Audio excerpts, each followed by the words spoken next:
Assalamualaikum warahmatullahi wabarakatuh.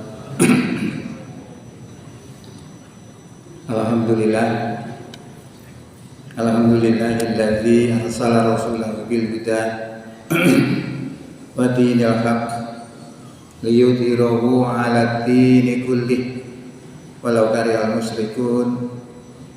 Asyhadu an la ilaha illallah wahdahu la syarikalah wa asyhadu anna Muhammadan abduhu wa rasuluh la nabiyya ba'dah. Allahumma sholli wa sallim wa barik ala Muhammad wa ala alihi wa sahbihi wa sallim ajma'in, amma ba'du.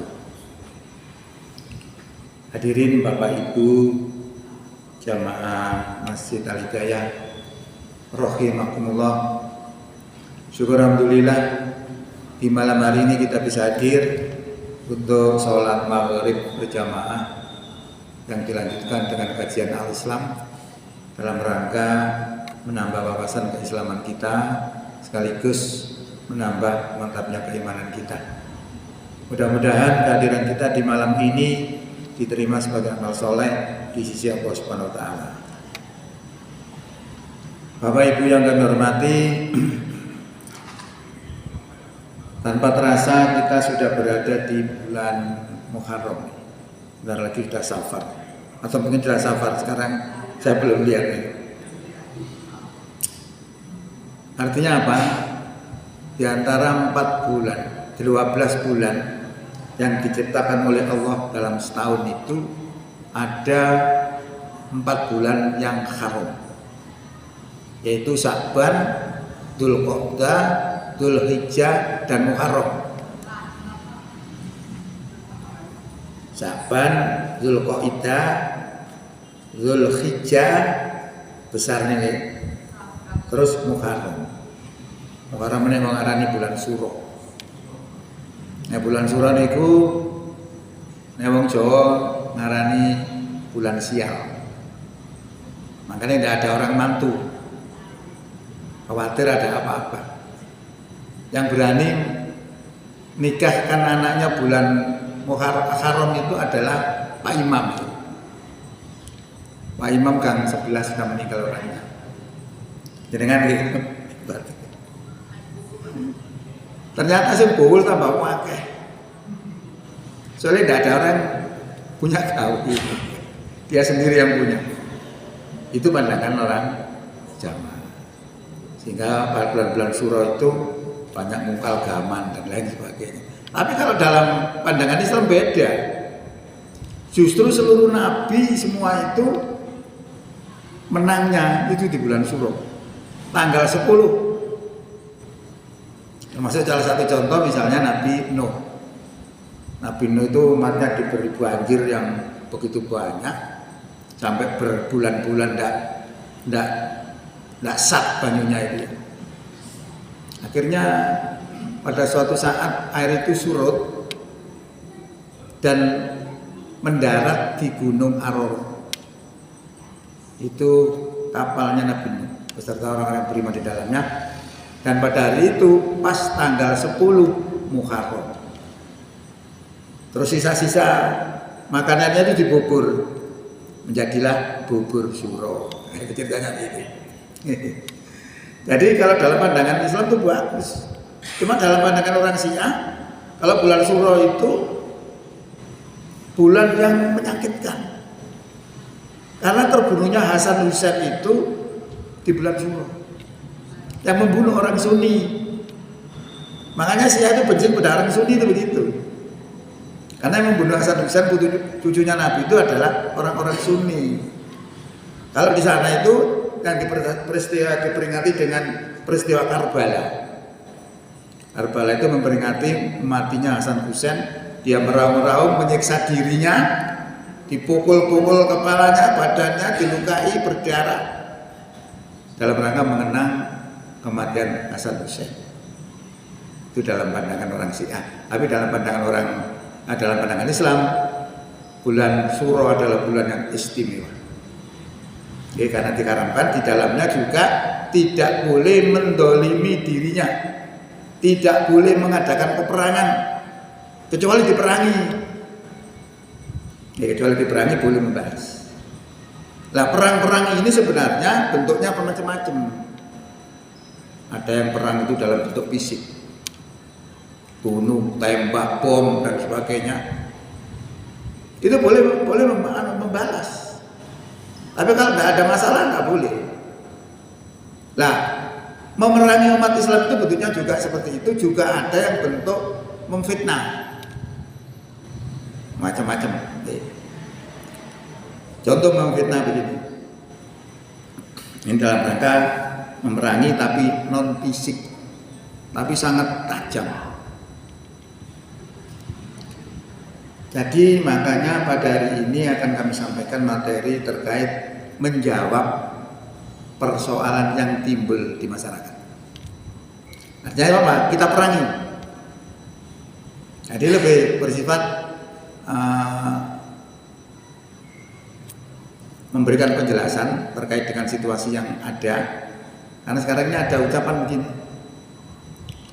nanti kalau umat Islam berkuasa, bagaimana nasib agama-agama selain Islam? Artinya umat Islam berkuasa, maka agama-agama selain Islam akan ditindas. Seperti di India kan begitu. India itu mayoritasnya Hindu, minoritasnya Islam. Ya di sana ditindas Islam. Nah, orang yang mengatakan seperti itu dua kemungkinan. Orang itu memang tidak ngerti atau punya tujuan tertentu untuk mendiskreditkan Islam. Nah, saya lebih senang nanti bercorak diskusi. Karena kita itu sudah ngaji perang-perang tahun, kudu masalah, kudu bisa menjawab masalah. Kalau ada orang bicara begitu, bagaimana kita jawaban kita? Kalau kita nggak bisa menjawab, berarti benar orang. Yang kedua, hei orang Islam, iki lho ajaran agamamu, ajaran sing gak pantes kanggo menungso. Soalnya merentano membunuh orang-orang kafir di mana saja dijumpainya. Coba, dia bawa ayat. Ayatnya ada dalam Quran surat 2 ayat 191. Nah, bagaimana kita menjawabnya? Dia bawa Quran. Nomor 3 ya. Orang yang tidak masuk kelompoknya. Ini pandangan orang-orang Pondok Zaitun nih. Pondok Zaitun itu saya juga mungkin ada yang kenal ya, orangnya di sana. Juga pernah diinvestigasi oleh orang Mojokerto sendiri, diselidiki. Ternyata memang di sana itu terafiliasi dengan NII, nah, Negara Islam Indonesia. Nah, Negara Islam Indonesia ini sebenarnya berdirinya tahun 1947. Karena saat tahun 1945 itu kalau tidak salah Soekarno itu ditangkap Belanda lalu dipenjarakan di Nusa Tenggara Barat, di ND.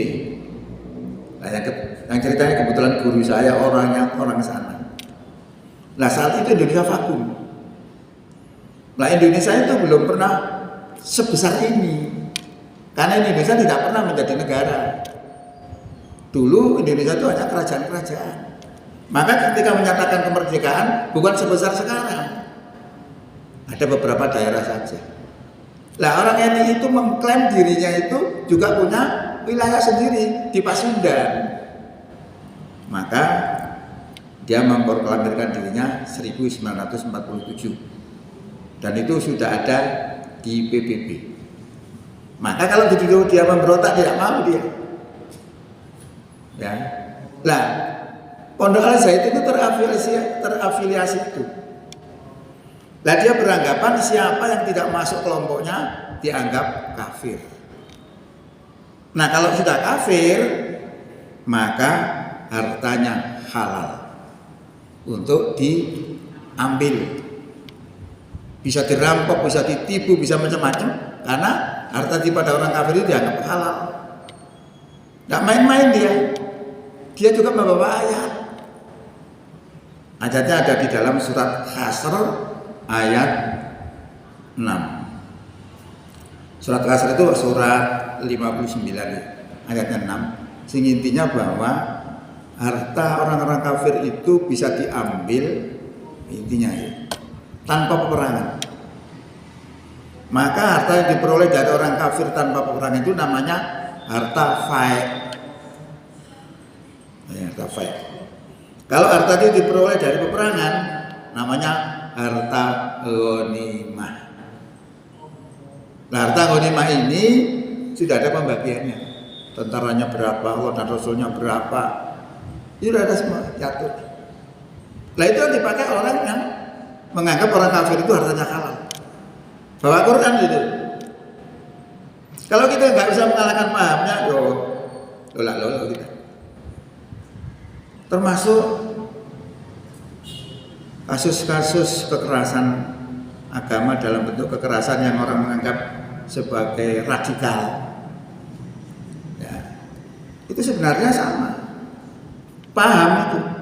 Karena mereka itu beranggapan kalau dia melakukan suatu gerakan itu, maka amal soleh. Justru orang yang menentangnya itu berarti menentang Allah dan Rasulnya. Itu paham mereka. Kemudian oleh pemerintah itu dianggap tidak baik, lalu disikat dengan kekerasan. Muncul lagi, ya. Sikat mana? Muncul lagi. Sikat mana? Muncul lagi. Kenapa selalu muncul? Oh, itu jirono. Jadi seperti pohon pisang tadi kalau muncul disikat, muncul lagi. Disikat mana? Beberapa hari muncul lagi. Karena oyotnya masih ada, masalahnya masih ada, akarnya masih ada. Karena kepingin nggak cokol, akarnya dihilangkan. Nah, akar ini adalah paham. Maka daerah mereka diatur dengan kekerasan, semakin ditekan, semakin menancap dirinya bahwa dia dimusuhi oleh orang-orang yang memusuhi Allah dan Rasul. Maka salah satu yang belum dilakukan oleh pihak-pihak lain itu adalah mengalahkan pahamnya. Lalu zamannya gini berat. Ya. Kalau bisa mengalahkan pahamnya, selesai. Nah, makanya kajian ini adalah kajian apa namanya? Diskusi ini. Oke, saya jelaskan satu persatu kalau nanti waktunya nanti kan itu dia sudah secukupnya. Tadi pertama, kalau umat Islam ini menang, maka bagaimana nasib agama-agama yang lain? Dia menganggap bahwa agama lain akan tertindas. Padahal tidak seperti itu. Maka saya katakan tadi itu, orang itu tidak mengerti, bisa juga tidak mengerti, bisa juga memang menyerang Islam untuk mendiskreditkan Islam. Karena Islam itu tidak memaksa seseorang untuk masuk Islam. La ikraha fiddin. Tidak ada paksaan dalam agama. Kalau tidak dipaksa, lo kenapa harus ditekankan? Tidak. Inilah bentuk toleransi Islam. Jadi Islam itu sebenarnya tidak perlu diajari toleransi. Dan selama ini orang mencurigai Islam itu seakan-akan nggak bisa toleransi. Ajaran Islam sangat toleransi. Cuma toleransinya beda dengan toleransi yang dipahami oleh umum. Kalau umum itu menggunakan dasar saling menghormati. Kalau saling menghormati, maka ketika terjadi Natal, ikut nimbrung ke gereja untuk menghormati. Ikutlah ritual mereka. Padahal Allah sudah menyampaikan terkait dengan hal semacam itu, karena zaman Nabi sudah ada tawaran untuk toleransi. Ayo Muhammad, ayo toleransi. Terus bahasa kita itu begitu. Sehari saya tak menyembah Tuhanmu, sehari kemudian kamu menyembah Tuhanku. Jadi saling menghormati. Turunlah ayat, Qul ya ayyuhal kafirun. Katakan Muhammad, wahai orang kafir, La a'budu ma ta'budun. Aku tidak menyembah apa yang kamu sembah. Dan kamu bukan penyembah apa yang aku sembah. Sebaliknya begitu. Akhirnya terakhir, lakum dinukum waliyadin. Bagiku agamaku, bagimu agamamu. Jadi toleransi dalam bentuk ubudiyah dilarang. Kalau yang lain boleh. Transaksi boleh. Kalau ubudiyah tidak dibolehkan. Lainnya orang-orang yang tidak bisa melihat karena dia menganggap saling menghormati, padahal bukan saling menghormati tapi saling tidak mengganggu. Coba ini. Kalau kita tidak saling mengganggu tidak ada masalah. Kenapa kita harus pergi ikut nakalan ke gereja misalnya? Ikut ritualnya? Tidak perlu. Pokoknya tidak mengganggu kan aman sudah. Karena Islam tidak memaksa. Barang siapa kafir silakan kafir. Barang siapa beriman silakan beriman. Ini ajaran Islam. Lah bagaimana dengan hubungan dengan non-muslim? Nah, hubungan dengan non-muslim kita bisa melihat Quran dalam Quran surat 60 ayat 8. La yanhaakumullahu 'anil ladzina lam yuqatilukum fid dini wa lam yukhrijukum min diyarihim antabarruhum wa tuqsitu ilaihim innallaha yuhibbul muqsitin. Sesungguhnya Allah tidak melarang kamu untuk berbuat baik dan berlaku adil kepada orang-orang kafir yang tidak memerangi kamu karena agama dan tidak mengusir kamu dari kampung halamannya. Sesungguhnya Allah cinta kepada orang yang berbuat adil. Tidak apa-apa. Itu kalau kafirnya pasif. Tapi kalau kafirnya aktif, yang suka memprovokasi, memfitnah, mendiskreditkan, itu beda lagi. Allah berikan rambu-rambu dalam ayat berikutnya. Ya. Sesungguhnya Allah hanya melarang. Innallaha yanha. Sesungguhnya Allah hanya melarang kamu terhadap orang-orang kafir yang memerangi kamu karena agama dan mengusir kamu dari kampung halaman. Itu yang dilarang oleh Allah dijadikan teman. Berarti kafir itu ada dua. Kafir pasif dan kafir aktif. Kafir pasif ini adalah kafir yang tidak mengganggu umat Islam, tapi kafir aktif sangat mengganggu umat Islam. Nah ini orang pondok saya itu tadi tidak bisa bedakan itu. Pokoknya kafir sikat. Padahal kafir ada dua. Nah kafir yang pasif ini memiliki hak yang sama dengan orang-orang beriman lainnya. Makanya ketika Nabi kita menjadi pimpinan di Madinah, itu jangan dikira penduduknya kok iman semua, tidak. Ya ada orang beriman, ada orang Yahudi, ada orang Nasrani, ada orang-orang kafir yang lainnya. Tapi tetap kendali dipegang oleh Nabi Muhammad. Contohnya sudah ada. Maka ketika umat Islam berkuasa tidak ada masalah dengan agama-agama yang lain. Kan begitu jawabnya. Nah ini kalau tidak kita counter, tidak kita lawan, itu akan menyerang semua kepada umat Islam. Yang umat Islam belum memahami, akhirnya membenarkan tudingan mereka. Ini namanya penyerangan. Cuma dalam bentuk bom, bentuk omongan. Ya, itu adalah jawaban kalau orang itu umat Islam untuk berkuasa, lalu bagaimana agama-agama yang lain? Tidak ada masalah. Itu jawaban terkait dengan yang pertama.